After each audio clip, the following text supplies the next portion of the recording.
ನಮ್ಮ ಜೊತೆ ಇದ್ದಾರೆ ಸರ್. ಇವಾಗ ಕಾಂಗ್ರೆಸ್ ಸರ್ಕಾರ ರಾಜ್ಯದಲ್ಲಿದೆ, ಮತ್ತು ನಿಮ್ಗೆ ಕೂಡ ಒಳ್ಳೆ ಆಫರ್ ಕೊಟ್ಟು ಕಾಂಗ್ರೆಸ್ಗೆ ಬನ್ನಿ ಅಂತ ಕರೀತಾ ಇದ್ದಾರೆ. ಏನು ಸರ್ ನಿಮ್ಮ ತೀರ್ಮಾನ? ಕೊಡಗಿದೆ 224 ಶಾಸಕರು ಕೊಡಲಿ, ಎಲ್ಲರೂ ಒಟ್ಟಾಗಿ ಕರ್ಕೊಂಡ್ಬಿಡ್ತು. ನನ್ನೇ ಯಾಕೆ ಕರಿತೀರಿ ನೀವು? ಒಂದು ನಿಮಿಷ, ನಾನು ನಿಮ್ಮನ್ನು ಕೇಳಿದ್ದು ನನ್ನೇ ಯಾಕೆ ಕೇಳ್ತೀರಿ ನೀವು? ಆಯ್ತಲ್ವಾ? ಬಹುಶಃ ಇದೇನಾಗಿದೆ ಅಂತಂದರೆ ನನ್ನ ಅದು ವ್ಯಕ್ತಿತ್ವದ ಇವತ್ತು ಡ್ಯಾಮೇಜಿಂಗ್ ಸ್ಟೇಟ್ಮೆಂಟ್ ಇದು. ಬಹುಶಃ ಎಲ್ಲ ಟಿ ವಿಗಳಲ್ಲೂ ಮಾಧ್ಯಮಗಳಲ್ಲೂ ಇದು ಬ್ರೇಕಿಂಗ್ ನ್ಯೂಸ್.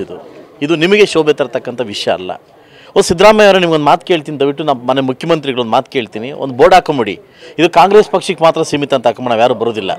ನಾನು ಒಬ್ಬ ಅಭಿವೃದ್ಧಿ ಕೆಲಸಕ್ಕೋಸ್ಕರ ಒಂದು ಅನುದಾನಕ್ಕೋಸ್ಕರ ತಮ್ಮ ಹತ್ರ ಬಂದಿರತಕ್ಕಂಥ ನಿಜ ಆಯ್ತಲ್ವಾ. ನಮ್ಮ ಪಕ್ಕದಲ್ಲಿ ಕೆ ಎಚ್ ಮುನಿಯಪ್ಪ ಇದ್ದಿದ್ದು ಕೂಡ ನಿಜ ಆಯ್ತಲ್ಲ. ಅವ್ರು ನಿಮ್ಮ ಪಕ್ಷದವರಲ್ವೇ? ಕೆ ಎಚ್ ಮುನಿಯಪ್ಪನ ಬೇರೆ ಪಕ್ಷದವರ, ಬೇರೆ ರಾಜ್ಯದವರ? ಅವ್ರ ಪಕ್ಷದಲ್ಲಿಲ್ವಾ? ಇವತ್ತು ಅದಕ್ಕೋಸ್ಕರ ಒಂದು ಸುತ್ತಿನ ಮಾತುಕತೆ ಆಗಿದೆ. ಒಂದು ಸುತ್ತಿನ ಮಾತುಕತೆ ಸುಪ್ಪು 3 ಸುತ್ತಿನ ಮಾತುಕತೆ. 3 ಸರಿ ನಾನು ಮೀಟ್ ಮಾಡಿ, ಒಬ್ಬ ಶಾಸಕನಾಗಿ ಮುಖ್ಯಮಂತ್ರಿ ಅವ್ರನ್ನ 3 ಸರಿ ಮೀಟ್ ಮಾಡಿದ್ದೀನಿ. ನಿಮ್ಮ ಮೇಲೆ ಇದು 2ನೇ ಸತಿ ಆರೋಪ ಬರ್ತಾ ಇರೋದು. ಇಲ್ಲ ನಿಮ್ಮ 2ನೇ ಸತಿ ನಿಮ್ಮ ಮೇಲೆ ಆರೋಪ ಬರ್ತಿರೋದು, ಕಾಂಗ್ರೆಸ್ಗೆ ಹೋಗ್ತಾ ಇದ್ದಾರೆ, ಕಾಂಗ್ರೆಸ್ಗೆ ಹೋಗ್ತಿದ್ದಾರೆ ಅಂತ. ಆ ಥರದ ಚರ್ಚೆ ಆಗ್ತಿದೆಯಾ, ಅಥವಾ ನಿಮ್ಮನ್ನು ಕರೀತಾ ಇರೋದು ನಿಜನಾ, ಹೇಗೆ? ಸೊ 100% ಹಲವು ಬಾರಿ ನನ್ನ ಕದ್ದಿರ್ತಕ್ಕಂಥ ಮಾತು ನಿಜ, ಇಲ್ಲ ಅಂತ ನಾನು ಹೇಳ್ತಾರೆ. ಈ ಸಂದರ್ಭದಲ್ಲಿ ನಾನು ಸುಳ್ಳು ಹೇಳೋದು ತಪ್ಪಾಗುತ್ತೆ. ನಿಜ ಸರ್, ಬನ್ನಿ ಜೊತೆಲಿರೋಣ, ನಾವೆಲ್ಲ ಜೊತೆಲಿರೋಣ, ಜಿಲ್ಲೆಯಲ್ಲಿ ಜೊತೆಲಿರೋಣ ಅಂತ ಕೇಳಿರ್ತಕ್ಕಂಥ ಎಲ್ಲ ಶಾಸಕರು ನಿಜ. ಅವ್ರ ಪ್ರೀತಿಗೆ ಮತ್ತು ಅವ್ರ ಆಹ್ವಾನಕ್ಕೆ ನಾನು ತಲೆ ಬಗ್ಸ್ತೀನಿ, ಮಾತಾಡ್ತೀನಿ. ಹಂಗಂದ್ಬಿಟ್ಟು ಯಾವತ್ತೂ ನಾನು ಬರ್ತೀನಿ ಅಂತ ಸ್ಟೇಟ್ಮೆಂಟ್ ಕೊಟ್ಟಿಲ್ವಲ್ಲ. ಯಾಕೆಂದರೆ ಒಬ್ಬ ರಾಜ್ಯದಲ್ಲಿ ಜನ ನಂಬಿ 95,000 ಜನ ವೋಟ್ ಹಾಕಿದಾಗ ಆ ಜನ ನಮ್ಮನ್ನು ಏನು ಅನ್ಕೊಂತಾರೆ? 8 ತಿಂಗಳಲ್ಲಿ ನನ್ನನ್ನು ತೇಜೋವಜ ಮಾಡ್ತಕ್ಕಂಥ ವಿಚಾರ ಇದು.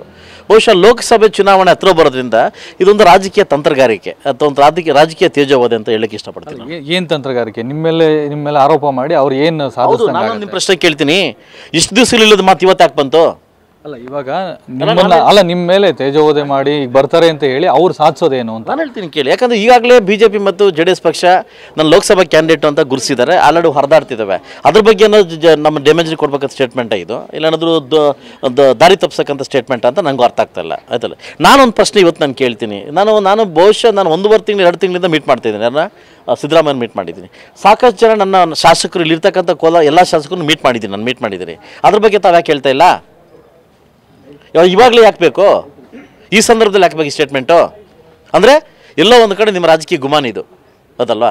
ಯಾರೋ ಒಬ್ರು ಕೂತ್ಕೊಂಡು ಡೈರೆಕ್ಷನ್ ಆಟ ಆಡಿಸ್ತಾವ್ರೆ ಅದಲ್ವಾ.